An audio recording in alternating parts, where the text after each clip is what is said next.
જય શ્રી કૃષ્ણ દર્શક મિત્રો, આપનું સ્વાગત છે અમારી યુટ્યુબ ચેનલ મયુરભાઈ પી શાસ્ત્રી ઓફિશિયલની અંદર.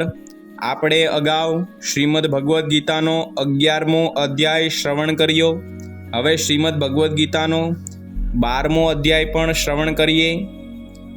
ઓમ શ્રી પરમાત્મને નમઃ. શ્રીમદ ભગવદ્ ગીતા દ્વાદશ અધ્યાય ભક્તિ યોગ. અર્જુન ઉવાચ. અર્જુન બોલ્યા, જે અનન્ય પ્રેમી ભક્તિજનો હમણાં આપે જણાવ્યું એ પ્રકારે નિરંતર આપના ભજન ધ્યાનમાં રચ્યા પચ્યા રહીને આપ સગુણ સ્વરૂપ પરમેશ્વરને ભજે છે, અને બીજા ભક્તો જે કેવળ અવિનાશી સચ્ચિદાનંદ નિરાકાર બ્રહ્મને જ ઘણા ઉત્તમ ભાવે ભજે છે, એ બંને પ્રકારના ઉપાસકોમાં વધુ ચડિયાતા યોગ વેદતા કોણ છે?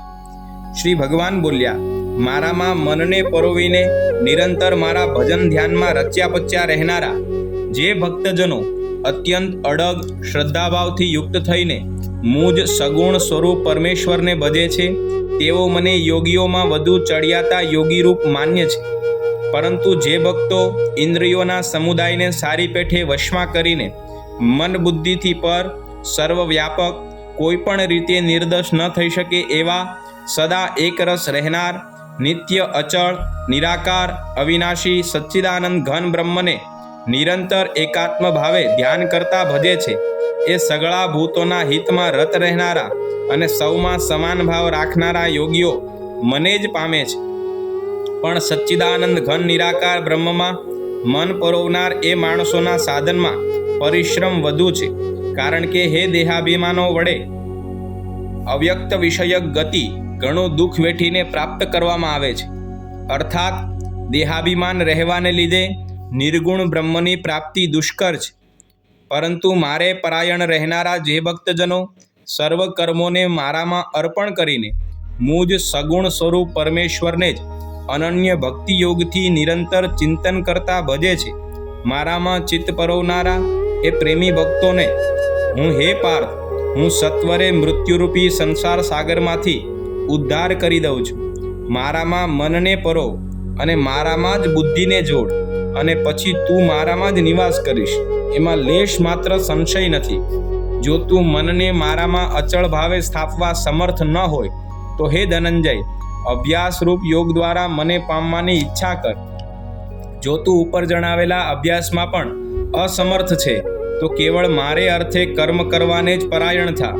મારે અર્થે કર્મોને કરતો રહીને પણ તું મારી પ્રાપ્તિરૂપી સિદ્ધિને જ પામીશ. જો મારી પ્રાપ્તિરૂપી યોગનો આશરો લઈને ઉપર જણાવેલ સાધન કરવામાં પણ તું અસમર્થ છે તો મન બુદ્ધિ આદિ ઉપર જય મેળવનારો થઈને સર્વ કર્મોના ફળનો ત્યાગ કર.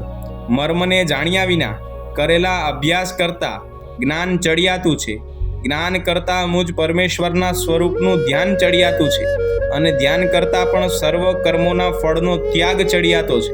કેમ કે ત્યાગથી તરત જ પરમ શાંતિ મળે છે. જે સર્વભૂતોમાં દ્વેષભાવ વિનાનો, વિના સ્વાર્થે સૌનો પ્રેમી અને કોઈ પણ હેતુ વિના દયાભાવ રાખનારો છે, તથા મમત્વ વિનાનો, અહંકાર વિનાનો, સુખ દુઃખોની પ્રાપ્તિમાં સમ અને ક્ષમાશીલ છે, એટલે કે અપરાધ કરનારને પણ અભય આપનારો છે, તથા જે યોગી નિરંતર સંતુષ્ટ છે, મન ઇન્દ્રિયો સહિત શરીરને વશમાં કરી રાખેલ છે, અને મારામાં દૃઢ નિશ્ચયવાળો છે, એ મારામાં અર્પેલ મન બુદ્ધિવાળો મારો ભક્ત મને પ્રિય છે. જેનાથી કોઈ પણ જીવ ઉદ્વેગ નથી પામતો, અને જે પોતે પણ કોઈ જીવથી ઉદ્વેગ નથી પામતો, તથા જે હર્ષ અમર્ષ ભય અને ઉદ્વેગ આદિથી રહિત છે, એ ભક્ત મને પ્રિય છે.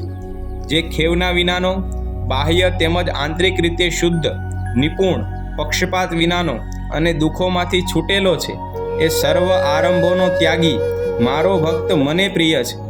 જે ન તો કદી હર્ષ પામે છે, ન દ્વેષ કરે છે, ન શોક કરે છે, ન કશાયની કામના કરે છે, તથા જે શુભ અને અશુભ સગળા કર્મોનો ત્યાગી છે, એ ભક્તિયુક્ત માણસ મને પ્રિય છે.